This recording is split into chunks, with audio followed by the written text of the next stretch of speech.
Saudações, eu sou o professor Sam Lima de História, bem-vindos ao pré-vestibular da UEA. Eu sou um homem de 40 anos, sou pardo, cabelos pretos, tenho estatura alta e estou trajando calça jeans e camiseta preta. Nossa sala de aula é um estúdio de TV e eu estou ao lado de uma tela interativa que utilizarei para fazer anotações. A aula de hoje é extremamente importante. Hoje nós vamos para a Guerra Fria, nós vamos para o pós-Segunda Guerra Mundial. Conteúdo maravilhoso e sempre frequente nos vestibulares da UEA. Acompanha comigo. Hoje nós vamos falar das doutrinas e estratégias de contenção dos dois blocos. Vamos falar das alianças militares, da corrida armamentista entre Estados Unidos e União Soviética. Vamos falar da Alemanha, do Muro de Berlim e as consequências da construção desse muro. Vamos falar também de conflitos indiretos e da queda e o fim da Guerra Fria. Acompanha comigo. Nossa base teórica inicia-se com o que é essa tal de Guerra Fria. E a gente começa falando ali do fim da Segunda Guerra Mundial. Estados Unidos e União Soviética haviam se juntado para vencer a Segunda Guerra. E seria depois disso, ocorreria um conflito ideológico, econômico e militar entre essas superpotências, os Estados Unidos e a ideologia capitalista e a União das Repúblicas Socialistas Soviéticas com o socialismo. Isso vai ocorrer imediatamente ali após a Segunda Guerra Mundial, em 1945, até o ano de 1991, com o retorno da Rússia e o fim da União Soviética. Nós chamamos esse contexto de Guerra Fria, em questões de história, de mundo bipolar, a divisão do planeta em duas esferas de influência econômica, política e social. Nós chamamos também de cortina de ferro, um termo usado lá atrás pelo Winston Churchill e que vai aparecer o tempo todo na mídia e jornalismo da época. Descreve a separação física e ideológica entre a Europa Ocidental e a Europa Oriental. Nós começamos aqui com a doutrina e estratégia de contenção, a doutrina Truman, do presidente dos Estados Unidos. O compromisso dos Estados Unidos de ajudar povos livres, a influência ideológica dos Estados Unidos. A ideia era resistir ao avanço do comunismo e foi o ponto de partida oficial da Guerra Fria. Da mesma forma, nós vamos ter a influência econômica, que nós chamamos de doutrina ali, que vai afetar não só a doutrina Truman, mas também o plano Marshall dos Estados Unidos, a ajuda financeira maciça para reconstruir a Europa Ocidental devastada pela guerra. Esse plano Marshall vai garantir que esses países permaneçam ali capitalistas do lado ocidental. Em oposição à influência estadunidense ideológica e econômica, nós vamos ter as contrapartes soviéticas, o Cominform, a Organização para Coordenar os Partidos Comunistas da Europa, e também a Comecon, o Plano Marshall Soviético, a versão deles, uma assistência econômica para os países orientais europeus de bloco socialista. Continuando, se nós falamos de influência ideológica e influência econômica, chegou a hora de falar ali dos exércitos desses dois blocos. Nós vamos ter do lado estadunidense e europeu ocidental a OTAN, a Aliança Militar dos Países Ocidentais, também chamada de NATO, ou NATO, e o Pacto de Varsóvia ali de 1955, a resposta soviética à OTAN. Nós vamos ter ali exércitos com pessoas de toda ali a Europa Oriental e repúblicas soviéticas, o leste europeu. Além disso, a ideia desses blocos, dessas divisões ideológicas, econômicas e militares, seria justamente para equilibrar possíveis futuras guerras. Mas, ao mesmo tempo, existe uma corrida armamentista acontecendo, a criação da bomba de hidrogênio e a certeza de que um ataque nuclear de ambas as potências destruiria umas às outras, é o que nós chamamos de doutrina MED, certo? Continuando aqui. É hora de falar então do Muro de Berlim como símbolo dessa Guerra Fria. O contexto seria a Alemanha dividida em duas, ocidental capitalista e oriental socialista. O muro foi construído em 1961, justamente para evitar que o bloco ali comunista, as pessoas da Alemanha Oriental, fugissem para o lado capitalista, para o lado ocidental. Não esquece disso, tá bom? Continuando. Esse muro de Berlim ele vai acabar se transformando no símbolo físico, ali na capital da Alemanha, do que nós chamamos de cortina de ferro. Várias famílias vão ser separadas praticamente da noite para o dia com a construção imediata deste muro, né, feito ali de tijolos e arame farpado.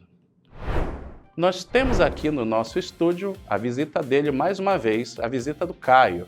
Bem-vindo, Caio. Qual é a sua pergunta? Fale para nós. Professor Sam, se o muro de Berlim era para separar dois sistemas, as pessoas não podiam simplesmente dar a volta nele ou atravessar o portão para visitar os parentes? Ótima pergunta, Caio. Infelizmente, não era tão simples assim atravessar o muro, né? O muro era constantemente vigiado por guaritas e guardas armados, com tiros de aviso, cães, cercas elétricas e tudo mais. Atravessar sem autorização oficial, sem os documentos, era considerado traição pelo governo. Mas existiam, né, pontos oficiais de travessia onde você poderia ali passar, como, por exemplo, o Checkpoint Charlie, mas eram controlados ali rigidamente por militares dos dois lados. O muro não era só uma parede física, não era só uma fronteira física, era uma fronteira ideológica e política entre esses dois blocos. Certo, Caio? Bons estudos aí para você. Além disso, é momento de falar dela, da famosa corrida espacial, que também é a cara da Guerra Fria. Essa corrida espacial foi a disputa pela corrida armamentista associada a uma corrida tecnológica. O destino, a primeira superpotência que deveria chegar na Lua. A União Soviética sempre ganhou inicialmente a corrida espacial, fazendo os primeiros satélites, o primeiro homem no espaço, com Yuri Gagarin, a primeira mulher no espaço, mas ali no finalzinho da corrida espacial, nós vamos ter, né, os Estados Unidos e a Apollo 11, com o Neil Armstrong, né, sendo o primeiro homem a pisar na Lua. Então, falou corrida espacial, lembra sempre que a União Soviética venceu praticamente todos os momentos, mas no final teremos ali a vitória dos Estados Unidos e o pouso na Lua, em 1969. A ideia de construir um foguete que chegasse à Lua também poderia ser utilizada como uma estratégia para levar uma ogiva nuclear para atacar os inimigos, né, de cada um dos blocos. Lembra disso, associa corrida espacial com corrida armamentista. Além disso, né, de conflitos indiretos, nós temos ali guerras por procuração. O que é isso? É a base da Guerra Fria. Como não podiam se enfrentar diretamente, as potências lutavam em outros territórios. E nós vamos ter vários exemplos famosos na Guerra Fria, como a Guerra da Coreia, a divisão ali entre a Coreia do Norte, socialista, e a Coreia do Sul, capitalista, além da famosíssima Guerra do Vietnã, a maior derrota militar dos Estados Unidos no período. O Vietnã também era dividido em norte socialista e sul capitalista, mas o Vietnã acaba dominando todo o território e se torna ali socialista. Sobre a queda e o fim, a queda do Muro de Berlim e o fim da Guerra Fria, nós temos alguns eventos importantes que eu gostaria de te destacar. Nós temos a queda do Muro de Berlim em 1989, após décadas, desde 61, haverá muita pressão popular e reformas na União Soviética. Essas reformas vão levar à abertura das fronteiras no governo do Mikhail Gorbachev. Pessoas de ambos os lados vão se unir para derrubar o muro com marretas, martelos, e será perfeitamente coberto pela mídia esse evento. O fim oficial da União Soviética se dá em 1991. A União Soviética vai ser dissolvida em SEI e o retorno da Rússia com Boris Yeltsin, marcando o fim da Guerra Fria e a vitória do modelo capitalista. O mundo deixa de ser bipolar e terá uma nova ordem mundial, liderada pelos Estados Unidos. Vamos então aos exercícios. Acompanhe aqui comigo na tela. Eu tenho aqui o EA 2026, questão fresquíssima. A Guerra Fria é um conflito que veio a reboque da Segunda Guerra Mundial, é a continuidade, mas cujos protagonistas, os Estados Unidos e a União Soviética, souberam contornar antes que se tornasse uma Terceira Guerra Mundial. No contexto histórico apresentado pelo excerto, os Estados Unidos e a União Soviética evitaram uma Terceira Guerra Mundial por meio de uma combinação de quê? Nós temos aqui na letra A, A propaganda ideológica e a cooperação na corrida espacial, de modo algum, eles eram, inimigos ali, rivais na corrida espacial. Letra B. Desarmamento progressivo e respeito às soberanias nacionais. Houveram guerras em várias nações e houve a corrida armamentista, definitivamente não é essa. Letra C. Alianças regionais e divisão equitativa das áreas de influência. Muito pelo contrário, nós tivemos Estados Unidos e União Soviética influenciando diretamente nações. Letra D. Tratados econômicos e cooperação científica. Também não, eles eram ali rivais nas evoluções e tecnologias científicas. E a letra E. Diplomacia estratégica e dissuasão nuclear, sempre ali a intimidação por armas nucleares. E nós temos a resposta certa exatamente aqui, na letra E. Diplomacia estratégica, evitar um conflito direto, e dissuasão nuclear, a doutrina MED. Certo? Vamos para a próxima. Eu tenho aqui o EA 2021. A Guerra Fria transformara o panorama internacional de antes da Segunda Guerra Mundial. A maioria das grandes potências foi relegada à segunda ou à terceira divisão da política internacional, e suas relações umas com as outras não eram mais autônomas. Poucos no Ocidente se preocuparam seriamente com o sensacional retorno a status de grande potência da Alemanha e do Japão. Eles se foram lá na Segunda Guerra Mundial. A pergunta direta é: os resultados da Segunda Guerra Mundial nas relações internacionais originaram o quê? Letra A. Um monopólio das armas de destruição nuclear pelos estados vitoriosos da Guerra Mundial.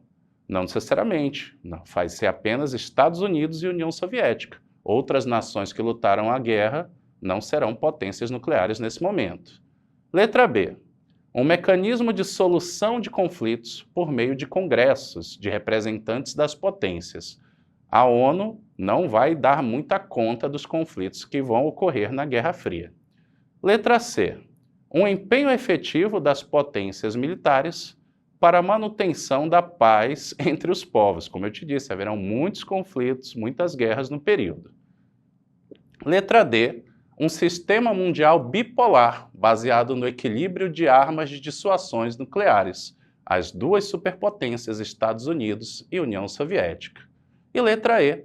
Um acordo entre os países industrializados sobre a divisão do mundo em áreas de influência.